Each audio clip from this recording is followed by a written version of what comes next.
Question 1. Pourquoi on ne parle pas plus souvent de l'honnêteté des musulmans? Alors je vais vous raconter très rapidement une petite anecdote. Je travaillais à l'époque à Planet Hollywood, à Paris, et j'étais busboy, c'est-à-dire que je débarrassais les tables.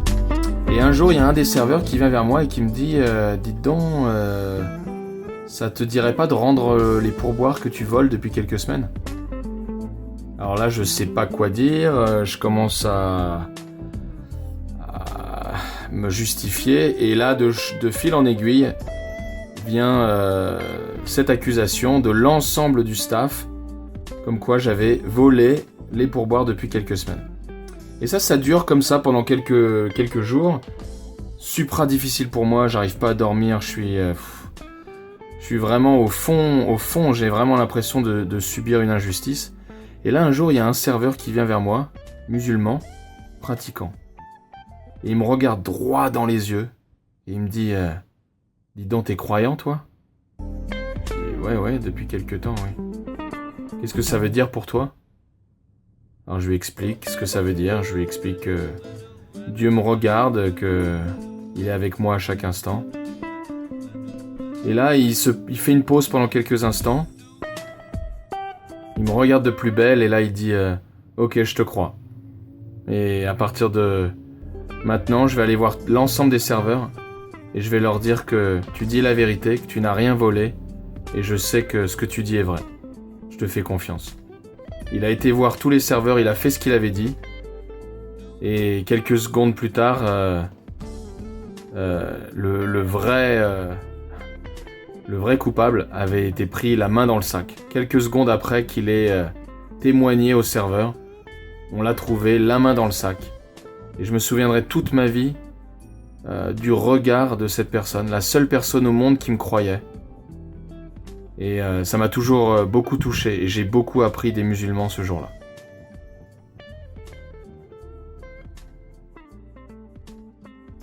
Question numéro 2. Alors on a vu dans la réponse de la question numéro 1 que les musulmans étaient des hommes et des femmes d'honnêteté, d'intégrité, en recherche de vérité.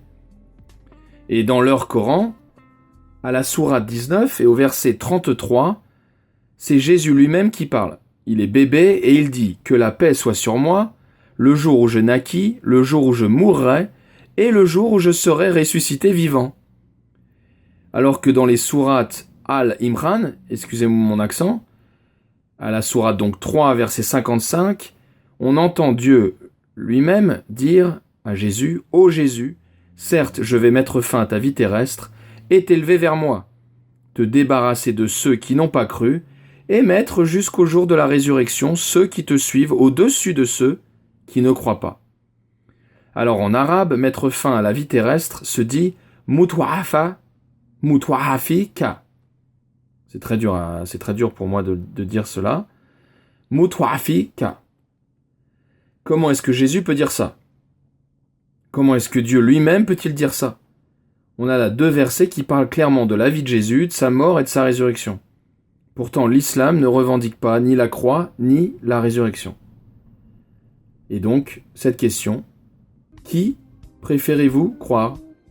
Dieu lui-même, au travers de certains passages du Coran, ou la religion de l'islam?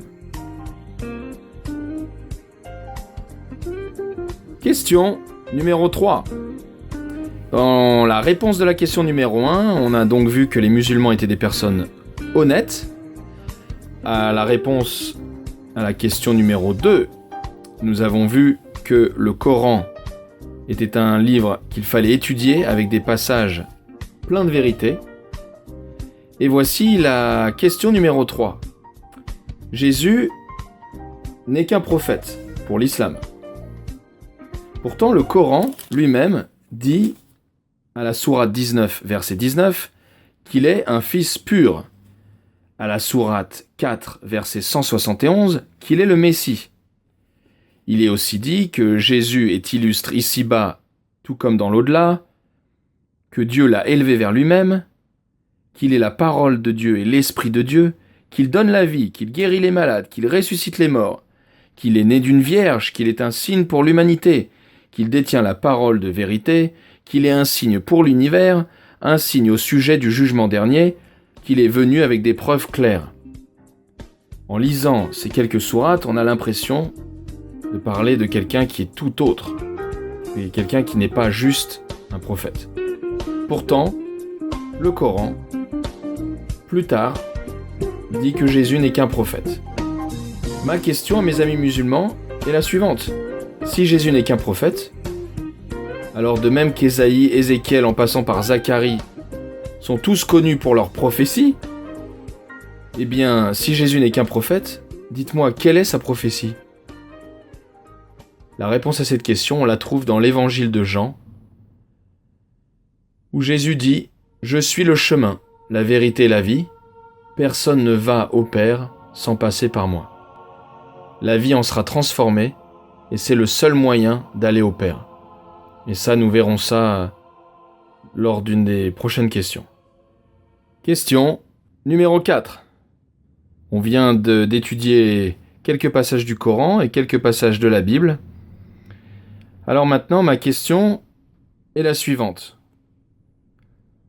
Comment pouvez-vous dire que Jésus, prophète, a la parole de vérité et en même temps ignorer certains de ces passages clés ? Je veux parler bien évidemment d'un passage très connu qui est Jean chapitre 8 verset 58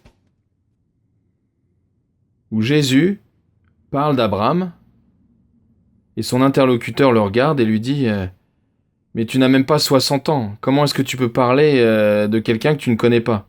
Et Jésus lui répond là « En vérité, je vous le dis, avant qu'Abraham fût, je suis. »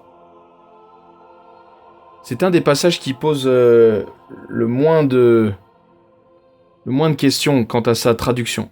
Vous pouvez prendre n'importe quelle traduction, il y a toujours cette même différence de temps. Avant qu'Abraham fût, je suis.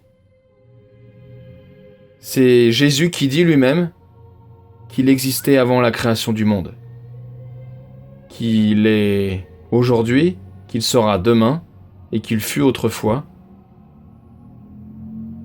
Et Jésus est là en train de nous dire qu'il est bien plus qu'un simple prophète. Question numéro 5. J'espère que vous êtes toujours avec moi. On avance petit à petit. Alors cette question, c'est pourquoi est-ce que la Trinité vous pose autant de soucis ? Pourquoi est-ce que la Trinité vous pose autant de soucis ? Dieu est unique. Pour vous, mais Dieu est unique pour nous aussi. Bien sûr qu'il est unique. Il n'y a qu'un seul Dieu.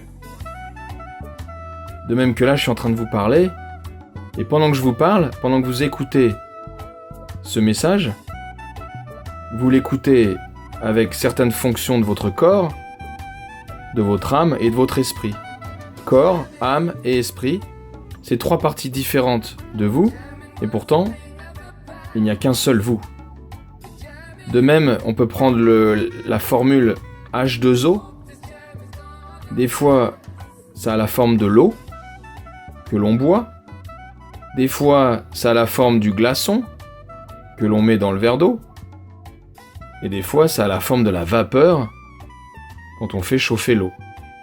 Pourtant, toutes les trois ont la même formule H2O. Alors, Père, Fils, Saint-Esprit, ça ne veut pas dire que le Père a le Fils sur ses genoux, qu'il a engendré un Fils avec... Voilà, on n'est pas dans le blasphème. Dieu est unique et Dieu est Dieu. Mais dans la Genèse, dès le départ, Dieu parlait toujours de lui-même au pluriel. Et d'ailleurs, même certains passages du Coran, Dieu parle au pluriel, pourtant il n'est qu'un. Il peut être donc vu comme le Père créateur, ou comme l'homme venu pour nous sauver, pour nous comprendre, pour se mettre à notre niveau, pour que nous puissions le comprendre, ou comme l'Esprit, qu'on appelle l'Esprit Saint, qui est parmi nous aujourd'hui. Dieu est un. Dieu est unique. Question numéro 6. C'est la première question où l'on sort un petit peu des textes. Les 5 premières questions étant basées sur les textes, les 5 suivantes sur la réalité, le quotidien, notre vie de tous les jours.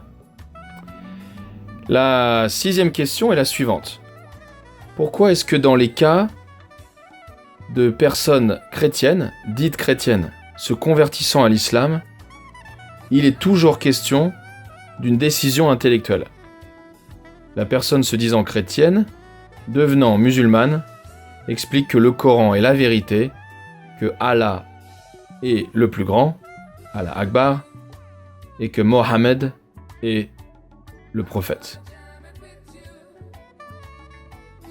Quand, dans le cas des musulmans, on va pas dire se convertissant au christianisme, on va dire plutôt les musulmans croyant en Jésus, pourquoi est-ce qu'il est à 95% du temps, il est question de signes, de miracles, de surnaturel, de visions, de rêves, de guérisons miraculeuses? Pourquoi? Question numéro 7. Alors, on vient de voir dans la question numéro 6 cette question importante. Je vous demande de vous essayer de répondre à cette question dans un premier temps dans votre tête. Maintenant, posez-vous cette question, ça en vaut la peine. Question numéro 7. On vient de parler de miracles. Comment expliquez-vous, aujourd'hui, en 2015, tous ces miracles dans le nom de Jésus? Allez voir certains amis chrétiens autour de vous. Demandez-leur, ils auront tous un témoignage, une histoire à vous raconter, de miracles incroyables. Moi, j'ai un ami au travail qui s'appelle Marc, et son oncle est pasteur, et travaillait dans un hôpital de Montpellier, dans la section des enfants atteints de leucémie.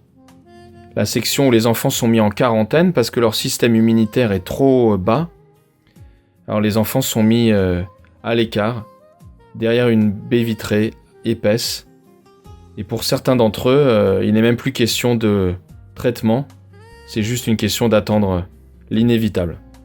Alors un jour, l'oncle de Marc passait dans le couloir et voit un père et une mère musulmanes, debout, derrière cette vitre, à regarder leur fils, de l'autre côté de la vitre. Il est pris de chagrin, de peine, de compassion, et l'oncle de Marc s'arrête et dit « Excusez-moi, est-ce que votre Dieu peut guérir votre fils ?» Alors les parents lui répondent « C'est pas vraiment le genre de l'islam, et pourquoi vous me demandez ça? Quel est votre Dieu à vous ?» Il leur répond « Est-ce que vous m'autorisez à prier dans le nom de Jésus ?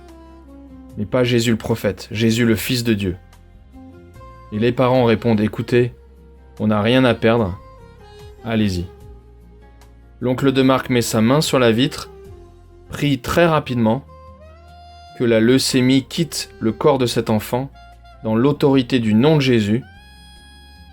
Et 2 jours plus tard, les infirmières sont venues pour administrer un traitement à l'enfant et faire des prises de sang. Cet enfant qui n'avait plus que quelques jours à vivre. Et là, ils ont dû refaire les tests parce que le corps répondait étrangement. Et en faisant les tests, ils se sont aperçus que la maladie avait complètement disparu. Complètement disparu. Pourquoi est-ce qu'on voit tous ces miracles aujourd'hui dans le nom de Jésus? La question 8. Alors c'est une question qui est un petit peu plus difficile à poser. Ça m'est pas agréable de poser cette question. Mais je voulais juste vous demander. On dit que les musulmans sont des hommes de paix. Je le crois. Je crois, au plus profond de mon cœur, que les musulmans et les musulmanes sont des hommes et des femmes de paix. Mais je pense que l'islam n'est pas une religion de paix. Ma question, c'est comment vous pouvez, si vous dites que l'islam est une religion de paix, comment vous pouvez expliquer qu'à chaque fois qu'un homme ou une femme accepte Jésus dans son cœur, sa famille musulmane, au mieux, ne veut plus parler à l'enfant, le rejette, et au pire, dans certains cas, il est question de menace de mort. Question 9. L'islam dit qu'au jugement dernier, il y aura un équilibre qui se fera entre les mauvaises et les bonnes actions, et que si un musulman a été soumis à Allah toute sa vie par le prophète Mohammed, et qu'il a commis plus de bonnes actions que de mauvaises, alors il aura le droit au paradis.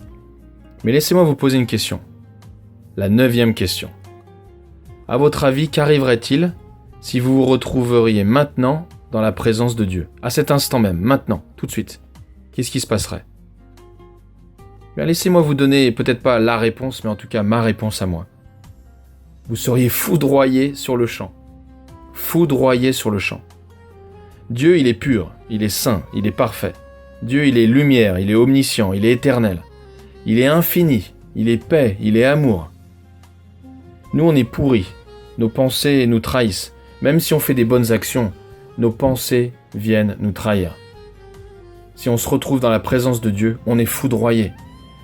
Dans la Torah, comme dans le Coran, il faut faire des holocaustes, il faut faire des sacrifices. On sacrifie des agneaux, on sacrifie des animaux pour pouvoir se retrouver face à face avec Dieu. Mais à un moment de l'histoire, le péché de l'homme était tel que Dieu, le Père, a dû faire ce qui est décrit dans les passages qu'on a vus lors de la question 1 et 2 du Coran, et ce que l'on voit partout dans les évangiles. Dieu a dû donner son Fils unique afin que quiconque croit en lui ne meure pas, mais au contraire ait la vie éternelle. Alors voilà. Voilà. Rien ne peut être fait par nos propres actions. La religion, c'est l'homme qui essaye d'aller vers Dieu. Mais le christianisme, Jésus, c'est tout autre. Mais c'est avant tout Dieu qui est descendu pour trouver l'homme. Dieu qui s'est fait homme pour comprendre l'homme, pour comprendre ce qu'il ressent, pour comprendre ce qu'il vit, pour comprendre ses peurs, pour prendre le poids du péché sur ses épaules, afin qu'il n'y ait plus de mauvaises nouvelles, plus de mort. Il a conquis la mort une fois pour toutes, pour que toi, moi et tous les gens autour de nous puissions vivre dans l'éternité avec lui, les yeux dans les yeux, face à face. Question 10. Alors, c'est pas la vraie question, mais je vais commencer par une petite question anecdotique, un peu légère. Est-ce que vous sauriez me dire quel est l'un des films préférés des musulmans de France sur YouTube? Eh bien, il s'agit d'un film qui s'appelle The Signs, qui parle de l'existence de Dieu et des preuves scientifiques de son existence.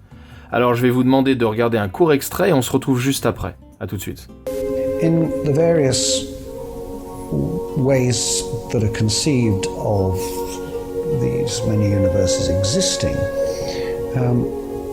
it's the case that they are unobservable in principle. The only universe we can observe is this one. These other universes cannot be observed even in principle. Voilà donc ce court extrait du film de Signs, un film très efficace avec des arguments convaincants.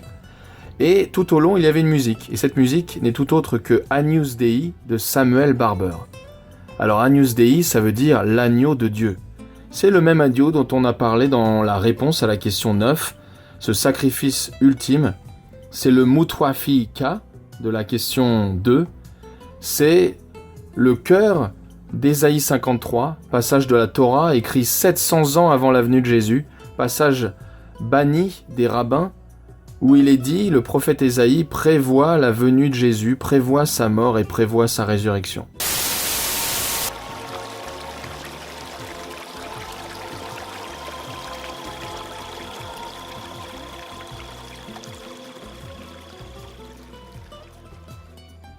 Alors voilà, c'est là le seul passage que l'on voit dans la Torah qu'on le retrouve au cœur des évangiles et dans le Coran. C'est le cœur des 3 livres, c'est le seul facteur commun aux 3 livres. Ce sacrifice, le fait que le Père a donné son Fils à la croix, afin que quiconque croit en lui ne périsse pas, mais au contraire, ait la vie éternelle, comme nous le dit Jean 3,16. J'en viens à la vraie question, la vraie question 10, ma dernière question. Qu'est-ce qui vous retient de demander à Dieu lui-même ? Moi, je n'ai pas d'argent à vous demander, je n'ai pas de religion à vous vendre, ni le judaïsme, le catholicisme, l'hindouisme, le bouddhisme, l'islam. On est loin de la religion. Un jour, vous vous retrouverez après votre dernier souffle, face à Dieu, face au Créateur. Vous n'aurez personne pour vous défendre. Pas d'imam, pas de pasteur, pas de rabbin. Vous serez seul face à Dieu. Et là, il n'y aura pas de balance pour pouvoir poser vos bonnes comme vos mauvaises actions. À ce moment-là, Dieu sondera votre cœur et verra si, comme il est dit dans la parole, si vous avez connu le Fils, vous pourrez aller au Père, mais si vous avez rejeté le Fils, c'est le Père qui vous rejettera. Alors je vous demande, en dernière question, c'est plutôt une invitation à vous enfermer dans votre chambre ce soir et à poser tout simplement la question à Dieu. Loin de la religion, juste vous et Dieu.